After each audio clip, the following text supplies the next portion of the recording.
¿Qué tal? Buenos días. Saludos de Sergio Barbosa en nombre de la gente que hace posible Herrera en COPE en este lunes 1 de noviembre de 2021, festividad de Todos los Santos. Dejamos atrás el octubre de la luz a más de 200 euros el megavatio hora y estrenamos el noviembre a lo mejor del gas. El noviembre de a ver de dónde sacamos los más de 100 buques gasísticos a precio de oro, tal y como están las cosas, que deben suplir el gas que nos llegaba por el gaseoducto de Argelia, que llegaba a Tarifa vía Marruecos y que desde hoy está parado. Se ha ido a pelear Argelia con Marruecos justo ahora que está el gas por las nubes, y para fastidiar a los marroquíes que se sacaban unas perras por dejar que el tubo pasara por su territorio, nos han hecho también la Pascua a nosotros. Y es que las cosas siguen así, en el alambre, en un querer mejorar, pero sin que las condiciones acaben de ayudar demasiado. Un ejemplo lo encontramos, sin ir más lejos, en este Día de Todos los Santos. Ciertamente estamos mejor que hace un año, cuando la pandemia nos impidió, acuérdense, visitar los cementerios y el sector de las flores llegó a perder hasta 400 millones de euros. Este año sí, este año se nota el movimiento, aunque los floristas tienen una cosa clara, curiosamente. Por más que perdiésemos el año pasado y por más que se haya encarecido la vida, no se nos puede ir la mano subiendo los precios este año. Lo que se intenta también es repercutirlo en la medida menor posible al cliente. Estamos en un momento de reactivación de la economía y no nos hemos llegado a recuperar. Por tanto, bueno, pues a lo mejor el ramo pueden notarlo en las personas que están comprando sus ramos ahora, pues a lo mejor en €1, pero la repercusión se está intentando que sea desde luego lo menos posible. Lo decía Olga Zarzuela, directora de la Asociación Española de Floristas. Es curioso que gente que no es catedrática en economía tenga claro que en una situación complicada para todo el mundo, lo de subir los precios, lo de obligar a la gente a soltar más dinero del que solía soltar antes de la pandemia, como que puede ser contraproducente. Bueno, solo hay que mirar la encuesta con la que abre esta mañana El País y que viene a ser un resumen estupendo de lo que es el sentir de la calle. La mayoría está a favor de luchar contra el cambio climático, pero sin que le metan más impuestos a los carburantes. A ver cómo se come eso. Y la mayoría se compraría ahora un coche eléctrico, pero no lo hacen porque consideran que están demasiado caros. Es decir, que lo que predican nuestros políticos está muy bien y muchos de los objetivos pueden ser compartidos por la mayoría, pero luego está el coste, y del coste se habla poco. Habla mucho el político de sus objetivos, pero poco el ciudadano de su sentir diario.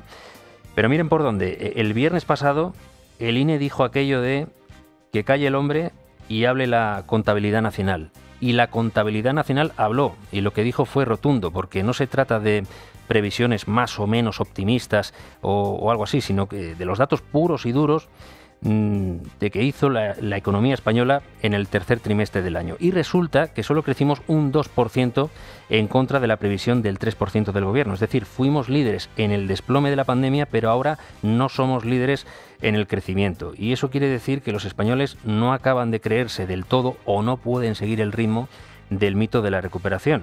Ahora, los que saben de economía deberán averiguar qué parte de culpa tiene en esto el grado de incertidumbre al que nos tienen sometidos. Ya no es solo la luz o el gas, o que uno no sepa qué coche comprarse, o que no haya coches por culpa de la crisis de suministros. Ya es que los empresarios no saben qué tipo de reforma laboral vamos a tener a partir de enero. Sabemos que el gobierno se puso de acuerdo en una mañana con PNV y Esquerra para que no le pusieran palos a los presupuestos, pero dentro del gobierno llevan meses para ponerse de acuerdo entre ellos mismos sobre la reforma laboral.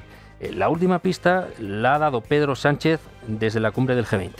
De modernizar nuestro modelo productivo y el de actualizar nuestras normas laborales. Eso significará que algunas de las cosas que se hicieron mal en 2012 se reconstruyan, pero evidentemente también lo que debemos hacer es mirar hacia adelante, con el máximo consenso de los agentes sociales y con el mayor de los diálogos, porque, insisto, el momento es ahora.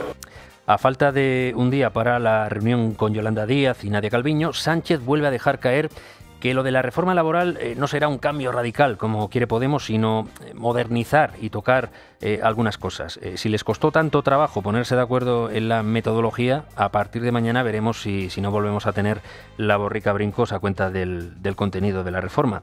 Sabemos que quieren hablar de los tipos de contratos para reducir la temporalidad, de regular la subcontratación, modificar la negociación colectiva y estudiar el mecanismo de los ERTE, que no ha funcionado del todo mal durante la pandemia. Y entre tanto, sobre el gobierno sobrevuela esa sensación de que en la calle las cosas no son tan fáciles como sobre el papel. Y eso lo sabe Pablo Casado, que a falta del debate sobre el estado de la nación, piensa aprovechar el debate de los presupuestos para presionar a Sánchez con medidas de esas que pueden tener ahora mismo muy buena acogida entre muchos españoles. Vamos a anunciar la próxima semana, cuando haya esa tramitación de la enmienda a la totalidad de los presupuestos generales, algo fundamental. Y es que nosotros pensamos que en España se pueden bajar los impuestos más de 10.000 millones de euros. Y lo justificamos quitándolo de ese gasto improductivo.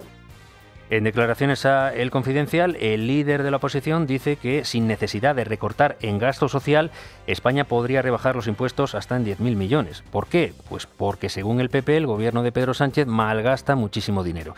Subir impuestos en estos momentos es lo más recomendable. Intervenir en mercados como la vivienda surtirá efecto, pues es la partida que ya se está jugando y que dará o quitará razones. Pero el INE ya ha dicho lo que ha dicho y el mercado inmobiliario ya detecta que los propietarios empiezan a subir el precio de los pisos en alquiler para adelantarse a la famosa ley de la vivienda. Y es que nos guste o no, la realidad es tozuda y a la hora de la verdad es difícil obligar a la gente a hacer lo que tú quieres. Que se lo digan, por ejemplo, a los países que más apuestan por la lucha contra el cambio climático, que acuden a la cumbre del clima de hoy en Glasgow, tras una cumbre del G20 con pocos acuerdos. Se han propuesto limitar el calentamiento a 1,5 grados a mediados de siglo, pero China y la India, que son de los que más contaminan, han mostrado muy poco entusiasmo. Esos dos gigantes no están dispuestos a condicionar su crecimiento económico, mientras los países más desarrollados sí se comprometen a olvidarse del carbón. Y ahí Pedro Sánchez, otra vez, es de los más entusiastas. Hay un mayor grado de compromiso para proteger la biodiversidad y el medio ambiente, desde la protección de los mares, de los océanos, hasta la lucha contra los crímenes medioambientales, pasando por la reforestación del planeta. Nuevamente se plantea el mismo dilema. Acabar con el carbón suena muy bien, pero deberían explicarse las consecuencias económicas que eso puede tener para la gente corriente. Gente que, repetimos, en las encuestas de hoy lo dejan claro. Si es caro, no me compro un coche eléctrico. Mucho ecologismo, pero que no me graben los carburantes.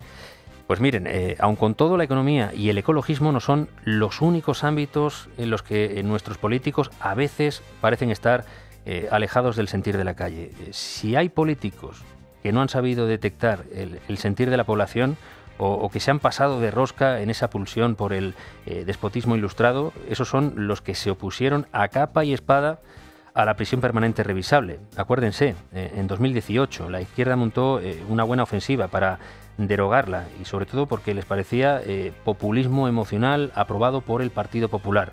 Luego ya poco a poco fueron bajando la intensidad. Se produjeron algunos crímenes como el del pequeño Gabriel, llegó el despertar feminista que pedía largas penas de prisión para los agresores sexuales y de repente lo de dar la cara por depredadores sexuales que están en la cárcel como que no casaba mucho con los nuevos tiempos. Pues aún así, los recursos presentados llevaron al Tribunal Constitucional a tener que pronunciarse el pasado día 6 para refrendar esa prisión permanente revisable. Hemos estado liados con este asunto hasta hace 2 semanas, como quien dice, y difícil será que alguna formación política se atreva a volver a montar una campaña en su contra después de lo sucedido en Lardero.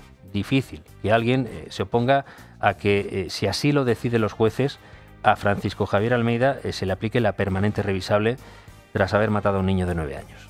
Le dijo la madre: Alex, en un minuto cenamos, y en un minuto desapareció. Los padres están matados, los abuelos están, derrotados, pero creo que no se le haya llevado engañado por el perro. Tenemos un pastor alemán y el crío tiene fobia a los perros. Hablaba el tío de Alex, el niño al que el ahora detenido asesinó presuntamente en cuestión de minutos, estando en libertad condicional porque no terminaba condena hasta agosto de 2023. tras haber abusado de una niña y luego haber matado a una mujer.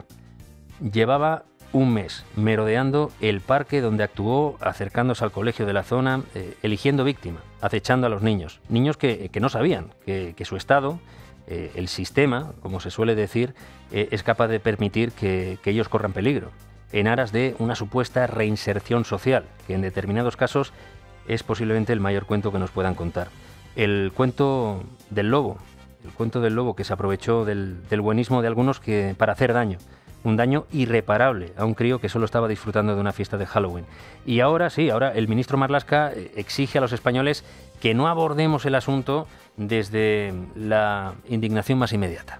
No son los momentos para sacar o para ofrecer conclusiones o nuevas leyes, sino que las mismas tienen que ser consecuencia de un debate sosegado, tranquilo, pero evidentemente siempre con una perspectiva de garantizar la seguridad de todos nuestros ciudadanos. Como decimos, el buenismo ha enredado con la prisión permanente revisable hasta tal punto que el Constitucional tuvo que pronunciarse el pasado 6 de octubre. Y lo hizo para avalar ese tipo de pena, pero aún así hubo 3 magistrados que se opusieron, magistrados que seguramente rechazarían la posibilidad de ir a hacer pedagogía de su criterio en estos momentos a las calles de Lardero. Marlaska pide no abordar una reforma judicial en caliente, pero a las cosas también hay que llamarlas por su nombre. El Estado al que entregamos el monopolio de la violencia y la justicia le han fallado al pequeño Alex y a su familia. Y también a las niñas que estuvieron a punto de ser secuestradas por el asesino. Porque de nada sirve que nos preocupemos de que los niños no consuman mucho azúcar si luego permitimos que en el banco del parque donde juegan se siente un depredador sexual que les observa para elegir víctima. Porque eso es lo que ha pasado en Lardero, lo vistan como lo vistan. Un asesino que no tendría que haber salido a la calle hasta agosto de 2023. Encárguense ustedes de proteger a nuestros hijos, de que no coman demasiados bollos, ya nos encargamos los padres.